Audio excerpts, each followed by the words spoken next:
छत्रपती शिवाजी महाराजोत्सव अभियान मान्य देवेंद्रजी फडणवीस आमचे मुख्यमंत्री लाडके मुख्यमंत्री त्यांचा वाढदिवस मान्य अजितदादा यांचाही जन्मदिवस आणि या निमित्ताने अभियान आम्ही या ठिकाणी राबवलेलं आहे.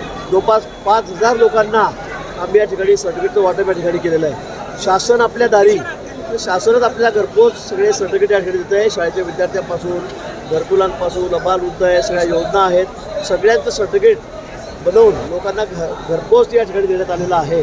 अगदी गरोदर मातांपासून वयोवृद्ध सगळ्यांचे आजी आहेत आजोबा आहेत त्यांच्यापासून शाळेतल्या अगदी पहिल्या दुसऱ्या मुलांपासून ज्या ज्या योजना आहेत त्यांच्या सगळ्या योजनांची सुरुवात आजपासून या ठिकाणी करण्यात आलेली आहे. त्यांना ते घरपोच देण्यात आलेलं आहे. या ठिकाणी जिल्हाधिकारी आहेत, प्रांत आहेत, तहसीलदार आहे, सगळे महसूलचे अधिकारी आहेत, सगळ्या खात्यातले वेगळे अधिकारी आहेत आणि त्यांना इथे फॉर्म भरून द्यायला उभा आहे. पगार सुरू करायचे असतील, त्या योजना सुरू करायच्या असतील, जे असतील ते सर्वांच्या योजनेची सुरुवात आज या ठिकाणी आपण घरपोच लोकांना देण्याचा काम शासनामार्फत या ठिकाणी करण्यात आलेलं आहे आणि राज्यभर ही सगळी योजना राबवली जाते. हो, एमपीएससीचा पेपर फुटला आहे. आज परत रोहित पवारांनी टीका केलेली आहे. एमपीएससीचा पेपर फुटलेला आहे नागपूरमध्ये, रोहित पवारांनी टीका केलेली आहे. मला खरंच या बाबतीत माहिती नाही. मी एक कार्यक्रमावर हाच कार्यक्रम 4 तास लेट झालेला आहे त्यामुळे मला या बाबतीवर कुठली माहिती घेऊन मी बोलू शकेल. काल ठाकरेंनी मोर्चा एमपीएससीचा पेपर फुटत असेल एक फारच गंभीर बाब आहे. ते मला या बाबतीवर खरंच कल्पना नाही. मी आता माहिती तुम्ही सांगताय म्हणून मला कळलं. किती वेळ झाला गोष्टीला? हो, आज सकाळी फुटला औषध निरीक्षकाचा पेपर फुटला. माझ्या ऐकण्यामध्ये नाही. हां, मला वाटतं एमपीएससीने या बाबतीवर स्पष्टीकरण दिलं आहे. मला असे आपले कार्यकर्ते सांगतात पण मला या बाबतीवर अजिबात नाही. त्याशिवाय त्याला बोलता येणार. काल ठाकरेंनी मोर्चा काढला होता, जल्लोष मोर्चा काढला होता काल मुंबईमध्ये. राज ठाकरेंनी उद्धव ठाकरेंनी तिरंगा सगळ्यांनी सांगितलं. मी आधी सांगितलं आयते पिढ्यात नागोबा बेगाने शादी मी अब्दुल्ला दिवाना म्हणजे बँड वाजला. गावात काही लोक असे असतात बँड वाजला की ते नाचत राहतात. लग्न कोणाचं माहीत नाही तर चालले नाचायला. अशी परिस्थिती काही लोकांची आहे. तशी परिस्थिती ठाकरेंची झालेली मला असं वाटतं. आता याचं काही घेणं नाही. यांच्या काळामध्ये टी घोटाळा एवढा मोठा झाला, इतका मोठा घोटाळा झाला की तो कधीच झाला नाही आजपर्यंत. तेव्हा यांना सुचलं नाही मोर्चा काढणं. पण आता मोर्चा काढणं, आंदोलनं करणं स्वतःचा काही संबंध नाही. लोक आपल्या मागे कोणी आता जनाधार राहिलेला नाही. असे कोणीतरी विद्यार्थ्यांना मग हाताशी धरून किंवा त्यांच्या भावना भडकवून आपण चला मी पण तुमच्यासोबत येतो हे काम त्यांचं चाललेलं आहे. पण फारसा की त्यांना राजकीय फायदा या विषयाचा होणार नाही.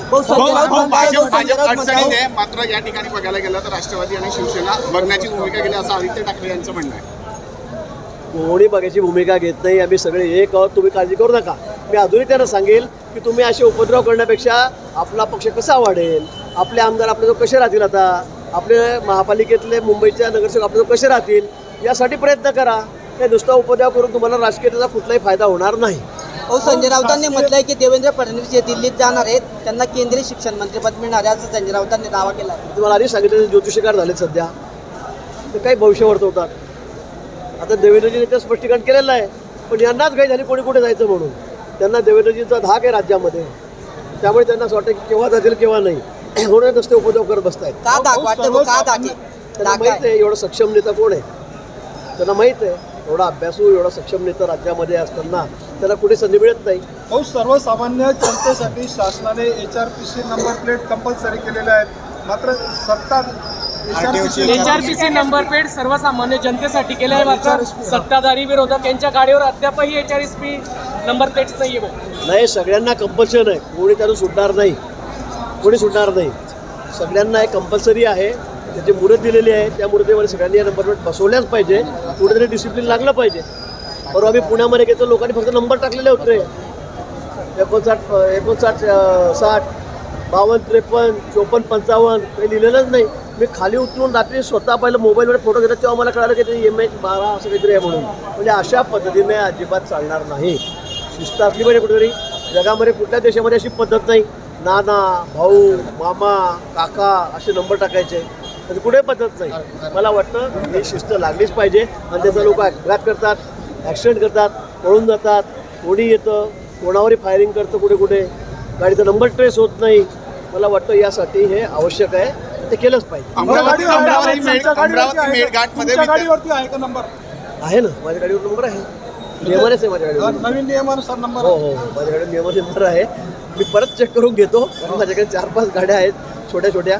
मी तेही तपासून घेतो पण निश्चित मुदतीच्या आतमध्ये ते सगळं बदललं जाईल कारण अमरावतीच्या सत्ताधाऱ्यांच्या अमरावतीच्या मंत्र्यांच्या मेळघाटमध्ये नंबर नाहीये. मला वाटतं की या मुदत दिलेली आहे त्या मुदतीच्या आत सगळ्या गाड्यांवर नंबर टाकले जातील आणि त्याचा सगळे दंडाला पात्र होतील कोणी यातून सुटणार नाही हो, उद्धव अमरावती ते ठाकरेंचा मेळघाट या वाढदिवस आहे ठिकाणी आज काय 140हून अधिक विद्यार्थ्यांना विष बाधा झालेली आहे जे शासकीय आश्रमामध्ये 140हून विद्यार्थ्यांना विष बाधा अमरावतीमध्ये अमरावतीमध्ये नाही या बाबतीत मला माहिती नाही असेल तर ही घटना गंभीर आहे कशामुळे झाली काय झाली तर मी तपास केल्याशिवाय काही बोलू शकत नाही. भाऊ, उद्धव ठाकरेंचा वाढदिवस आहे. जनता पार्टी समोर आलेली आहे आणि नितीन गडकरींना लक्ष केलं जातं. ठीक आहे त्याचा अधिकार आहे सगळ्यांचा अधिकार आहे आपल्याकडे लोकशाही आहे आणि शासन त्याची दखलही घेतो तुम्ही बघितलं असेल आता काँग्रेस पार्टीमध्ये आम्ही मंत्र्यांचे राजीनामा मान्य पंतप्रधान त्या ठिकाणी घेतलेला आहे पण उद्धव ठाकरेंचा वाढदिवस आहे वाढदिवस आहे काय आज. त्यांना काय शुभेच्छा शुभेच्छा त्यांना अशीच कामं करत राहा असेच बेगारे शादी में अब्दुल्ला सारखे नाचत राहा माझी त्यांना खूप खूप शुभेच्छा आहेत ठीक आहे चला